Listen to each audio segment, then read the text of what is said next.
on digital radio, on the app, on your smart speaker, on Twitter, YouTube, Twitch.tv, and Facebook. The Sportscast. Summer of Soccer. The update presented by the Sportscast.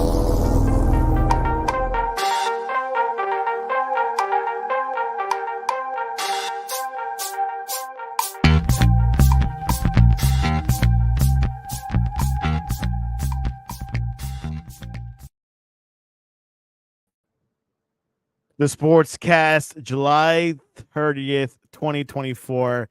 If you haven't yet, please subscribe in all our channels, YouTube, Twitch, X, and Apple Podcast. You can also listen to us on your smart speaker. If you're listening on Apple Podcasts or Spotify, please leave a rating and a review. It will help us out tremendously. We're also on online radio. You can listen to us 24/7. You can check out our website, thesportscast.net. Also, follow us on X and Instagram at the Sportscast1. The Sportscast 1, and check out our app, the Sportscast for iOS. It is an Olympic special show, in particularly soccer, where the U.S. men just advanced to the second round of the Olympics after they beat Guinea, Alex Howell, how to pronounce that, 3-0, and joining us all the way from the Northeast, Phillips. Welcome back to the Sportscast.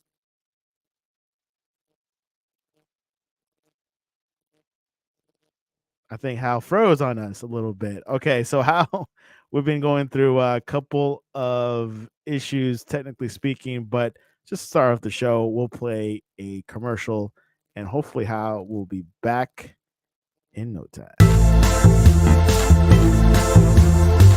In the rhythm of life, every tick of the clock holds a story. But how do we make every moment count? Meet Start Time, the simplest way to log, track, and optimize your time right at your fingertips. Start Time is designed for simplicity. With just a tap, begin logging any activity. And when you're done, hit stop. It's that easy. Wherever you are, Start Time knows. Our location detection feature automatically tags your logs, giving context to every second spent. Keep your day in perspective with a log tab. Every task, every moment, neatly organized and easy to review. Log, track, and optimize your time with a tap. Ready to make every moment count? Start with Start Time. Available now for iOS.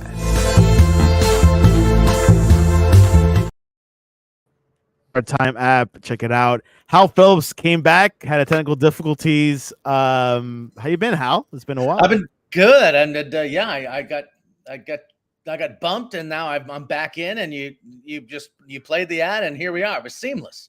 Hey, I was able to pull an audible on that, and good thing I thought of the ad. I know how we'll make it back in 2 minutes. So it's been a week. We took a week off because there was no much going on in sports. Soccer, Copa America is over. The Euros is over. Now is the Olympics. How do you see this tournament going? Well, I love a tournament. Everyone should love a tournament. It's 16 teams. It's top 2 teams in each group down to the quarterfinals. It's neat and clean. And, these are some of the best sides in the world. You look at Argentina, they've got Enzo Fernandez in that squad, Otamendi's in that group, 3 senior players allowed to play along with an under-23 team, basically. So these dudes are very good. And even the under-23s are all professionals playing in top leagues. It's very interesting how it's shaking out. And the U.S. is definitely through to the quarterfinals with a very good Morocco team that actually won the group at the expense of Argentina. So a fascinating matchup for the Americans in the quarterfinals. As Hal brought up, USA men's national team beat, is it Guinea or Guinea? Guinea. Okay, let's go Guinea. Go ahead. And I'm not sure whether this used to be called Guinea-Bissau. I believe that's true, but just going by Guinea. But so many of the teams in Central Africa wear the red, the green, yellow, and red that Cameroon does, and there's 3 or 4 teams. They all share the same colors, like many do in the Caribbean. So it's tough, but they were a good side. We can get into it more, but they beat Guinea 3-0 today. I mean, I had to ask you because you're you took a food courses in geography, so you definitely know a little bit more than I would. So the U.S. men's beat Guinea or Kenny 3-0 to reach the Olympics quarterfinals. First time since 2000. How that was since Landon Donovan. Marko Mitrovic's side, who's haven't had a good tournament so far, who has been having a good tournament, flew out of the traps in the first half in Saint Etienne as Jorge Malovic scored a stunning free kick to make it 1-0, and then a goal by Kevin Paredes to make it 2-0, and then he also scored 2 goals actually. He did make it 2 and 3-0, and that pushes off to the next round against Morocco. But your thoughts over this matchup? I thought it was impressive. The U.S., just to catch everyone up, started out in this tournament against France and lost 3-0. But I watched that match, and if you didn't watch it, you wouldn't have understood what a good game it was. The U.S. played very well. They hit the woodwork twice. France had 3 goals on 3 shots, and 2 of them were from great distance. Schultes, the Kip Schultes dude who plays for the Crew in Columbus, a good keeper, good young keeper, probably should have got to one of them. So they gave up these goals that were not great. They hit the woodwork. They should have scored immediately right after France scored the opening goal, actually from Lacazette, who is one of the senior players from Arsenal, formerly of Arsenal, who is playing for the French. So a tough loss to the home squad, a very good squad, one of the favorites. Then they destroyed New Zealand 4-1, could have been 8-1. And this thing started to come together. This is a very good attacking side with lots of talent. They've used the senior players in a different way. Both Walker Zimmerman and Miles Robinson are playing center back on this team. So that's real dependability and size and savvy in the middle of the defense. And Mihalovic, is a USMNT player with great skill. I think he's playing in Montreal now. He's played abroad. He played in the Netherlands for a while. He's a classy player. Beautiful free kick today. But then they got Buzio, who plays for Venezia in Serie A. This Tanner Tessman is playing next to him. Rangy center midfielder. Really good. All these guys are under 23 years old, and they're starting to flower. Taylor Booth, who plays in the Eredivisie in Holland. Another attacking player. Paredes, I think, plays in the Bundesliga. They've got options, and they played without Buzio today and brought in a fellow named Max Dietl, who played well in sort of a holding midfielder role, not as attacking a role. Dietz, thank you.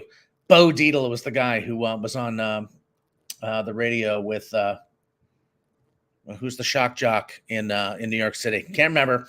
Anyway, interesting side. And, any tournament as it goes on, you get to know your team better. And I'm getting to know all these other teams, as well. So it's felt bad for Guinea. When I watched them play the first match against France, they looked great. They lost that game 1-0 on a late goal. I was like, wow, this team's really good. It wasn't until after I saw that performance that I saw that they lost to New Zealand in the first game, and New Zealand was terrible. So it's just like any other tournament. Not everyone is performing at peak capability at all times. So now we're going to wait and see how the knockout rounds go when they start on Friday. This team is definitely different. How, as you said, is a mix of young and old. It has more excitement than our senior team that played in the Copa America. But should we kind of compare and contrast, or this is not fair? It's not fair. I mean, this is a good young squad. I don't know that you would say, Buzio is definitely going to play for the men's senior national team in 5 years or at the World Cup in 2026. I don't think that's clear. If there's a breakout player, in my view, it's Tessman, who really shows some speed and the ability to take people on. And he's just a big dude, a real presence in the middle of the field. The goalkeeper, I think, is a comer. He's a good player, but there's all sorts of attacking players. This fellow named Griffin Yao, whom I don't know very well, started this game and was electric. Could have scored 3 or 4 times. Didn't pull any of those off, but they were all over on the Ghanaians, and they were happy when it was over because the U.S. outclassed them completely. And I can't wait to see them play Morocco. It should be, that's a game that both teams look at the draw and say, well, geez, we can win that game. Yeah, very winnable game. Keep in mind, Morocco did go deep in the World Cup last time around. Yes. But yeah, USA plays Morocco this Friday at 9 a.m. Mhm. A game that I think that is a winnable game, as Howe said. But how much would this mean if we go deep in this tournament? I believe it begins with quarterfinals, but it'll mean a lot for us because we're not having a good past summer with the No. U.S. soccer, at least, Well, well, we're going to get a new coach, and a coach can make a lot of difference. And I, hope we can talk a little bit about the women's team too when we're done here. Yeah, They yes, we played will. very well, but you know, this is what good soccer nations do. They qualify for a tournament like this. They don't bring their A team, but they bring their B team, and whoa, the B team is good. And that's, I think, what impressed me. These guys are really talented. They like to go forward. They've got real style. This is not a plotting team that is hoping to contain another team and hang on, and steal a win 1-0 or get to penalties in advance. This team likes to go forward. And if you haven't watched them, definitely tune in Friday morning at 9. You're going to get a show. I noticed that the Morocco team, I didn't see the center back who plays for Manchester United, whose name is escaping me, but Hakimi, who was a star during the 2022 World Cup, is at left back. I'm betting that this is probably 60% their first team that they brought to this tournament, and they handled Argentina very well and won that group. So should be a very interesting matchup. Different matchup. Guess who faces each other in the quarterfinals?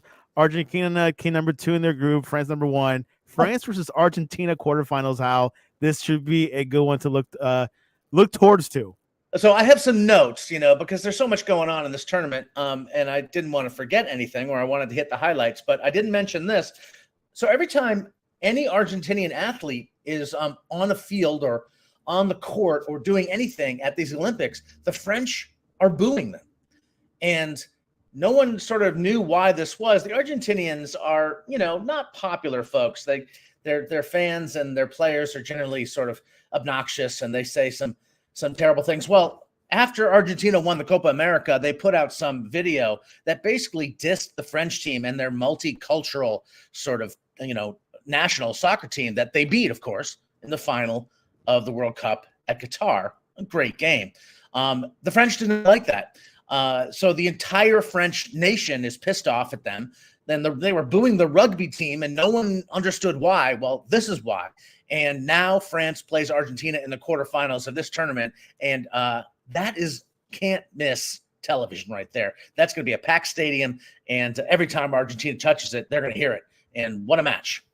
Yeah, what a match. As you can see, the main players, Lacazette and Julian Alvarez, definitely something to look forward to. Olympic soccer is going to be pretty exciting this upcoming week. Let's go to the U.S. women's. Coach Emma May's tempered expectations as the U.S. cruise to a 4-1 victory over Germany. They're probably their toughest opponent this past weekend for a spot in the quarterfinals at the Olympics. Sophia Smith had a pair of goals for the Americans, who had won their opening two matches in France. How this team is looking on fire. Emma Hayes is doing good so far. This is a small tournament compared to the World Cup on the women's side. Not every single European power is here, but Germany is here, and they are a very good side, and the U.S. completely handled them. They look very, very dangerous. Sophia Smith and Mallory Swanson together up front are irresistible. They are just running past people. That was not what we saw in Australia during the World Cup. Smith was by herself. Swanson was injured, and they just did not have the midfield power to feed those people. They were always chasing. So this is what happens in soccer. They changed the coach. They changed their approach. They got healthy, and boom, they're right back up on top. The one thing I would warn against here is that I thought Lindsey Horan in the middle of the field, and she is in the middle of the field playing an orchestrating role for Emma Hayes, the new coach, looked terrible against Germany. She gave the ball away and almost gave up a goal early in the match that would have tied it, I think, 1-1. And then just kept giving it away. She just didn't look good. She didn't look comfortable. She didn't look like she was playing fast enough. And this is a woman who plays for Lyon, one of the best club sides in the world. I'm not sure exactly what the deal is. Maybe she's still getting used to the new system. But she needs to play better if they're going to be at full strength. But it's not clear to me that the U.S. has a golden pathway here to a gold medal. They're going to have to play good teams come the semifinals for sure. But so far, all systems are go. Germany was the best team they were going to play by far in this group, and they crushed them. Yes, definitely crushed them. The previous match, they beat Zambia 3-0, goal by Rodman and Swanson. Rodman, I've been liking a lot. Like, it feels like she's been like the leader for the squad, or she has like the most energy. But what are your thoughts about Trinity Rodman's performance in this tournament?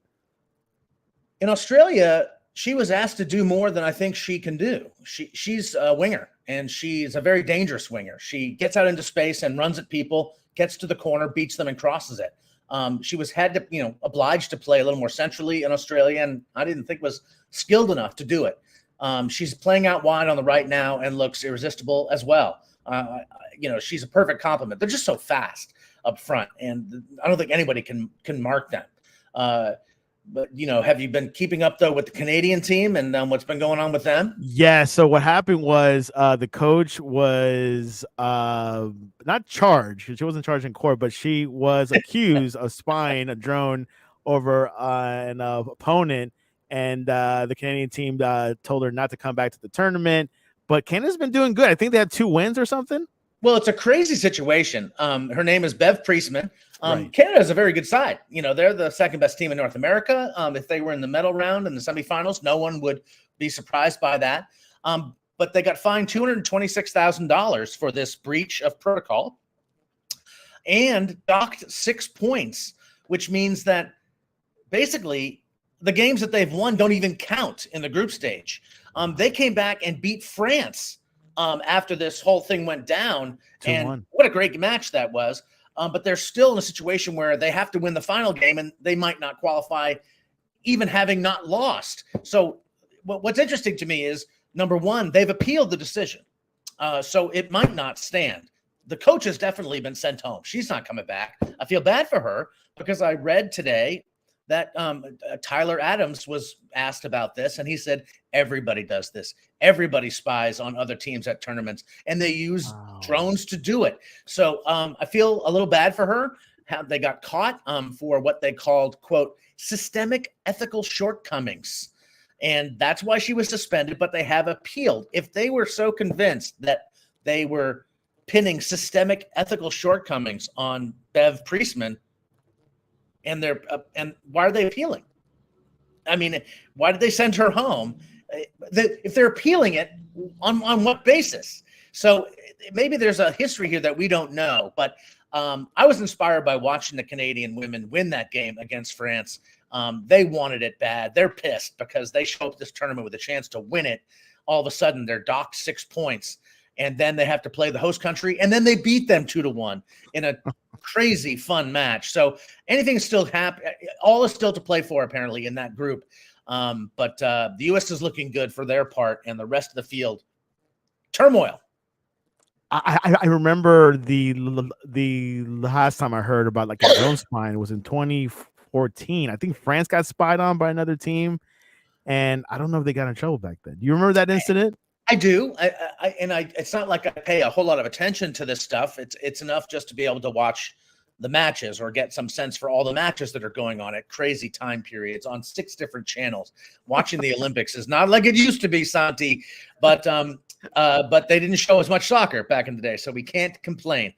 I think this is something that teams do as a matter of course. They have people in stadia, up in the rafters watching, teams practice so they can see what formations they're going to be playing, who's really hurt and who's not, that kind of stuff. This is a gamesmanship that happens in any postseason. It's why, when the Florida Panthers are playing in the Stanley Cup final and someone's hurt, someone says, well, what's wrong with so-and-so? And they're like, he's got a lower body injury.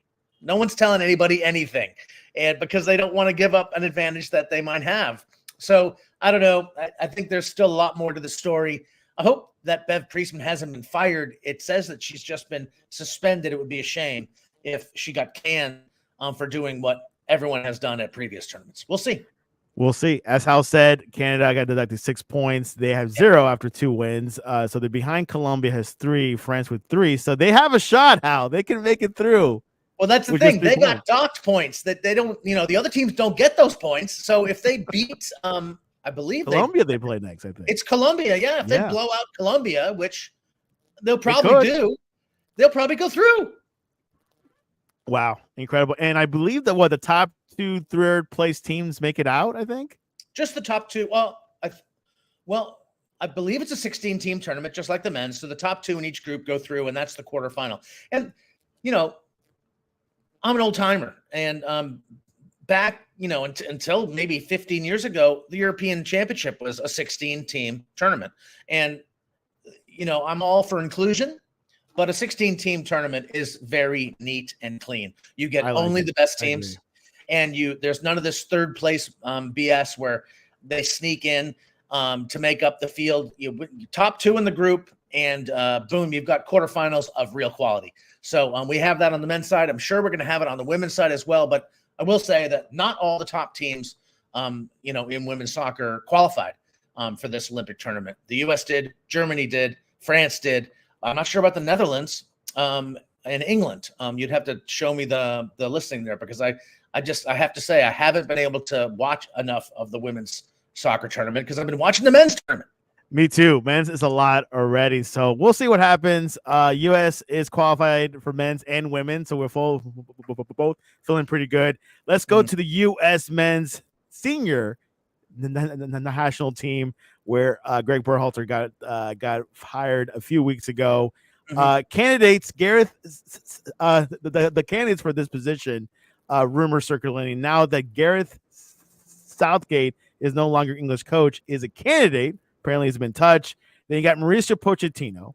They got Hervé Renard. He's been a rumor for a while. Wilfred Nancy from the Columbus Crew, and Patrick Vieira, who got not released but mutual parted ways with Strasbourg. How does any of these names ring good for you? Well, I think Nancy is a really good coach. I just wish that we were in a position to entertain that hire after he had actually led any kind of international side, be it an international side in France or England, or an actual, international, side representing France or Canada or something. He just doesn't have that experience. And I would really like to have someone who does have that experience. So I like Pochettino and I like Vieira. I really don't want Southgate to win this job.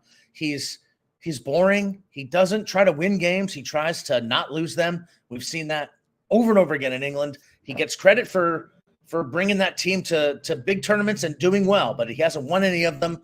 I'm not sure he has any great facility or understanding of the American game or the American player.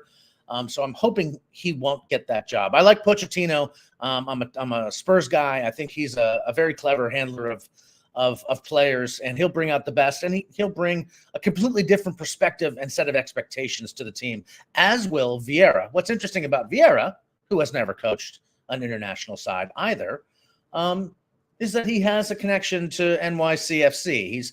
He's part of the Manchester United group, and I do think he's an interesting candidate. I think, he's obviously a player. He's got experience at the highest levels, and I think he wants the job. And I sort of want someone who wants the job. And, right. If Pochettino wants the job, I guess I want him more. But, we talked about this, all of this pie in the sky Klopp stuff. I mean, it's nice to talk about, but this job just isn't that prestigious. So we're going to be lucky to get someone like Pochettino. I'm not even sure that he wants it. Have you read that? I have not heard that, but I did hear Patrick Vieira wants the job for sure. There's another name circulating around, is Rafael Benitez, who used to be coach for Newcastle United. What do you think about him? Well, Benitez has been around the block several times. Everton, Newcastle, Chelsea. I think he replaced Mourinho. He's a good coach. He's not the most attacking style coach. I'm not sure that we need someone who's willy-nilly attacking like Jesse Marsh and his teams do.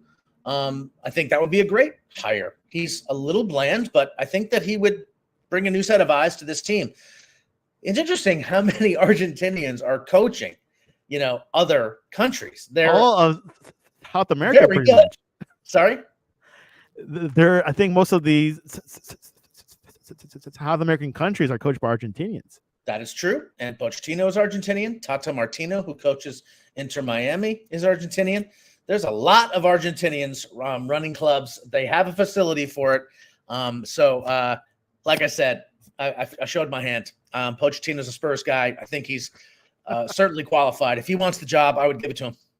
Quick question. This is a big debate. Do you think there is an American learning curve when you come to coach here in the States? An American learning curve, meaning like getting used to the culture of like the Americans.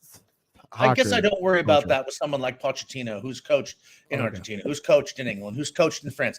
These guys are, they're guns for hire. They come in to a brand new country. A lot of them don't even know the language, and their job is to take what is provided to them and do their best with it. And the difference is when you're talking about a club coach is that they come in, they do their best, and then they said, I need $200 million so I can go and buy 4 more guys. Now you can't do that, in the international realm. So that worries me a little bit. But in terms of a shock of dealing with the American, player or the expectations here, I don't worry about that at all. But I do worry that, a club coach will feel hamstrung by not being able to bring in the players. But they know what that's about. I think most of the players that they'd be dealing with on the senior national team in the U.S. are already playing in Europe. He probably knows them pretty well. Vieira maybe not so much as Pochettino, but Pochettino coached at PSG. He was in the same boat there for a while. So it's those are 2 good hires. Nancy, I think, is a talent. But I just wish he had more, experience and was less of an MLS product at this stage of his career. He's a young man. I think he probably deserves a bigger job someplace, but this probably isn't the one. Well, either way, we'll find out next month. No, not next month. In September. August is only a few days away. So we'll see what Matt Crocker has up his sleeve. I'm pretty excited about that. But anyways, that wraps it up. What is the best way to reach you online? You can reach me at that URL below, gen0.halphillips.net. That's the companion book site for Generation Zero. And that's also my handle on Threads and Instagram. And you can reach us at thesportscast.net or the Sportscast1 on Instagram and X. Before we go, Australia versus USA, women's, who wins? USA is already advanced, but what's your scoreline there? I think the U.S. comes out and kicks some Australian butt. I mean, this is an interesting game. They've already won 2 games, and this is a free match for the U.S. A lot of people are going to play. They'll be throwing themselves at this game because a lot of people are going to get a chance to make an argument for them to play in the knockout rounds. So this is a very talented team, and I predict that they will score goals, and they won't stop scoring because no one has any incentive to back off when they're trying to earn minutes in the quarterfinals. The Emmett Hayes era has started. Anyways, Hal, really appreciate you coming on to the Sportscast on this afternoon on a Tuesday. Always my pleasure, Santi. And this was your